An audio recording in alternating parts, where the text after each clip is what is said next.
Bienvenidos a Governor Reports, el podcast que te trae análisis político incisivo de verdad.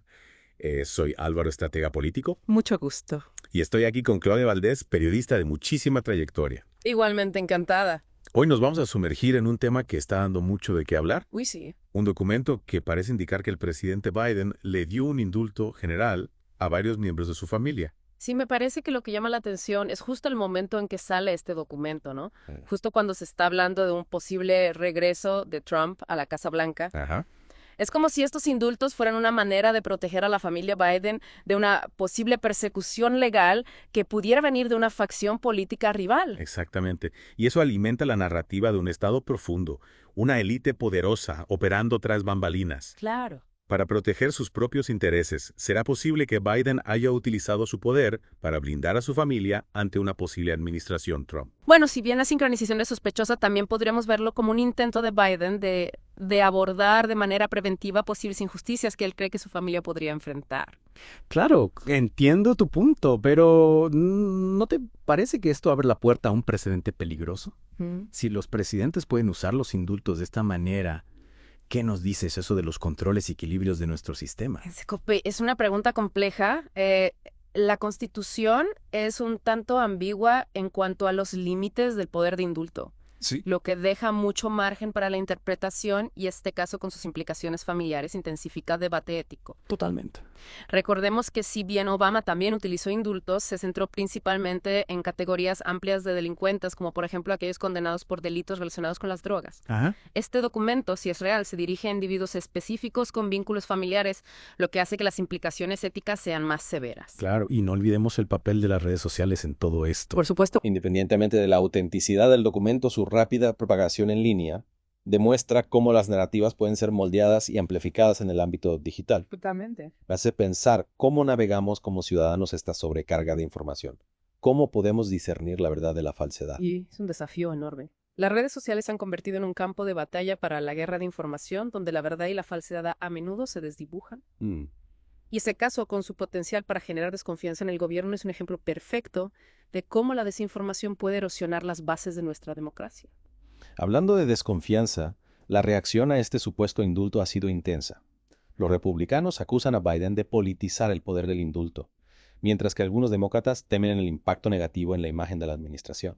Claro. Y grupos de derechos civiles argumentan que los indultos presidenciales deberían centrarse en abordar las desigualdades sistémicas en el sistema judicial, no en favores personales. Es comprensible que haya tanta controversia. Este caso toca temas sensibles como el nepotismo, el abuso de poder y la integridad del sistema judicial. Y recordemos que esta no es la primera vez que Biden se ve envuelto en una polémica por indultos. El indulto a su hijo Hunter Biden en diciembre de 2024 por delitos relacionados con armas de fuego e impuestos desató su propia tormenta, incluso dentro de su propio partido. Si ese caso sentó un precedente que sin duda influye en cómo se percibe esta nueva situación, la pregunta es, ¿hasta qué punto este documento real o falso dañará la imagen de Biden y su legado? Y más allá del impacto político, este episodio nos obliga a reflexionar sobre el poder presidencial en la era digital. Estamos presenciando un cambio en la forma en que se utiliza el poder del indulto. Se convertirá en una herramienta política más común. Es una pregunta inquietante. Lo que está claro es que las instituciones diseñadas hace siglos pueden no estar completamente equipadas para lidiar con las complejidades del mundo moderno, especialmente con la rápida propagación de información y desinformación en línea. Y hablando de historia, no podemos ignorar los paralelismos con controversias pasadas sobre indultos presidenciales. Richard Nixon perdonándose a sí mismo después del escándalo de Watergate, Trump indultando a aliados como Roger Stone y Paul Manafort, acusados de delitos relacionados con la interferencia rusa en las elecciones de 2016. Todos esos casos generaron un intenso debate sobre los límites del poder presidencial y la posibilidad de que se utilice para fines personales o políticos. Y aunque los indultos de Obama a menudo se enfocaron en abordar problemas sistémicos en el sistema de justicia, también provocaron controversia. Algunos argumentaron que se extralimitó en su autoridad al conmutar las sentencias de personas condenadas por delitos graves relacionados con las drogas. Lo que demuestra que el poder del indulto es un arma de doble filo, puede usarse para el bien, para corregir errores y promover la misericordia, pero también puede usarse para el mal, para proteger aliados y evadir la justicia. Y en el entorno hiperpartidista actual, donde la confianza en las instituciones ya es baja, cualquier percepción de irregularidad puede tener consecuencias de gran alcance, erosiona la fe pública en el gobierno y alimenta el cinismo. Este episodio es una llamada de atención, nos recuerda que necesitamos tener una conversación seria sobre el poder del indulto, sus límites y su potencial de abuso. Necesitamos más transparencia, más rendición de cuentas y una comprensión más clara de cómo se debe usar este poder. Y necesitamos ser más vigilantes en la lucha contra la desinformación y la protección de la integridad de nuestras instituciones democráticas. Del contrario, corremos el riesgo de erosionar aún más la confianza en nuestro sistema de gobierno y debilitar los cimientos de nuestra democracia. Y para comprender mejor las implicaciones legales de este documento y lo que podría significar para el futuro de los indultos presidenciales,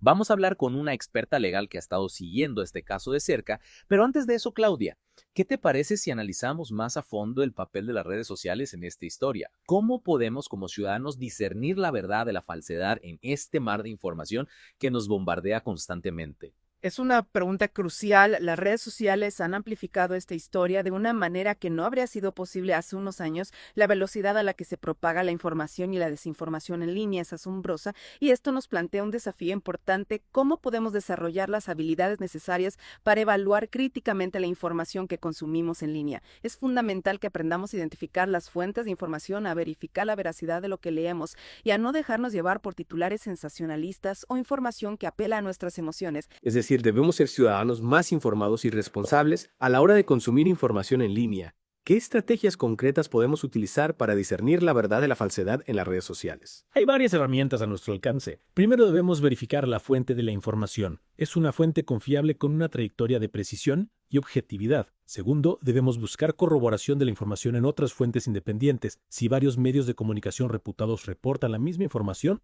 es más probable que sea cierta. Tercero, debemos ser críticos con la información que nos llega a través de las redes sociales. No todo lo que se comparte es cierto, y a menudo la información se distorsiona o se saca de contexto. Y en este caso particular, ¿qué señales de alerta nos deberían hacer dudar de la autenticidad del documento? En primer lugar, la fuente original del documento es desconocida, no ha sido publicado por ningún medio de comunicación reconocido ni por ninguna institución oficial. Segundo, el lenguaje utilizado en el documento es inusual para un documento legal de este tipo. Y tercero, algunos detalles del documento parecen inconsistentes con los hechos conocidos. Eso me hace pensar en la importancia de la educación mediática. Necesitamos que los ciudadanos estén mejor preparados para navegar en este mundo digital cada vez más complejo. Totalmente de acuerdo, la educación mediática es fundamental para fortalecer nuestra democracia. Debemos enseñar a las personas a ser consumidores críticos de información, a identificar la desinformación y a no dejarse manipular por las emociones o los sesgos. Y hablando de manipulación, este caso también nos recuerda la fragilidad de nuestras instituciones democráticas. La posibilidad de que un presidente pueda usar el poder del indulto para proteger a su familia de posibles investigaciones es preocupante. Sin duda. Y no solo eso, sino que este tipo de situaciones erosionan la confianza pública en el gobierno. Y en el sistema judicial, la gente empieza a creer que hay una élite intocable que opera por encima de la ley. Y esa desconfianza puede tener consecuencias muy graves para la estabilidad de nuestra democracia si la gente pierde la fe en las instituciones. ¿A quién acudirá en busca de justicia o de protección? Es una pregunta fundamental. Necesitamos fortalecer nuestras instituciones democráticas, hacerlas más transparentes y más responsables ante la ciudadanía. De lo contrario, corremos el riesgo de que la gente se desilusione y busque soluciones fuera del sistema democrático. Y volviendo al tema de los indultos presidenciales, este caso también nos recuerda la importancia de tener un debate público informado sobre los límites de este poder.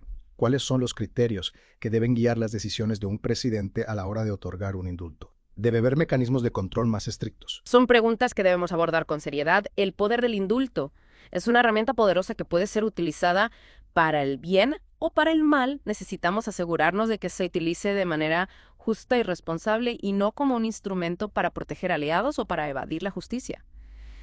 Y para profundizar en este tema vamos a hablar ahora con una experta legal que ha estado siguiendo este caso de cerca.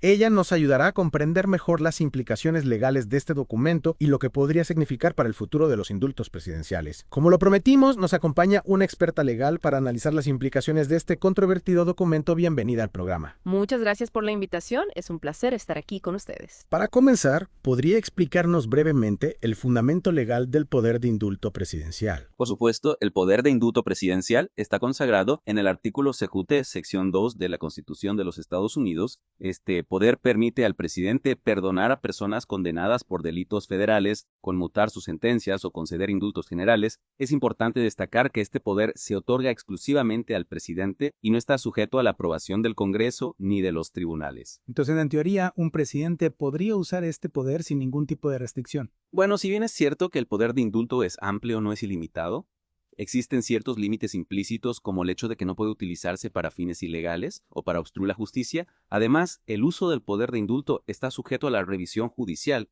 lo que significa que los tribunales pueden intervenir si consideran que se ha utilizado de manera abusiva o inconstitucional. En este caso particular, ¿qué argumentos legales podrían esgrimirse a favor y en contra de la validez de los indultos supuestamente otorgados a la familia Biden? A favor de la validez de los indultos, se podría argumentar que el presidente tiene amplia discrecionalidad para otorgar indultos y que no está obligado a justificar sus decisiones. Además, se podría argumentar que el presidente tiene la prerrogativa de proteger a su familia de lo que considera una persecución política injusta. ¿Y en contra qué se podría argumentar? En contra, se podría argumentar que el uso del poder de indulto para proteger a familiares crea un conflicto de intereses y socava la confianza pública en el sistema de justicia. Además, se podría argumentar que la falta de transparencia en torno a la concesión de estos indultos alimenta las sospechas de que se está utilizando el poder presidencial para fines personales. Es un debate complejo sin duda, y la incertidumbre en torno a la autenticidad del documento no hace más que aumentar la confusión. ¿Qué implicaciones legales tendría si se demostrara que el documento es falso? Si se demostrara que el documento es falso, se abriría una investigación para determinar quién lo creó y con qué propósito, dependiendo de las circunstancias, podrían presentarse cargos por falsificación de documentos oficiales, fraude o incluso por intentar obstruir la justicia. Y más allá de las consecuencias legales, este episodio nos deja una serie de interrogantes sobre el poder presidencial, el papel de las redes sociales y la fragilidad de nuestras instituciones democráticas.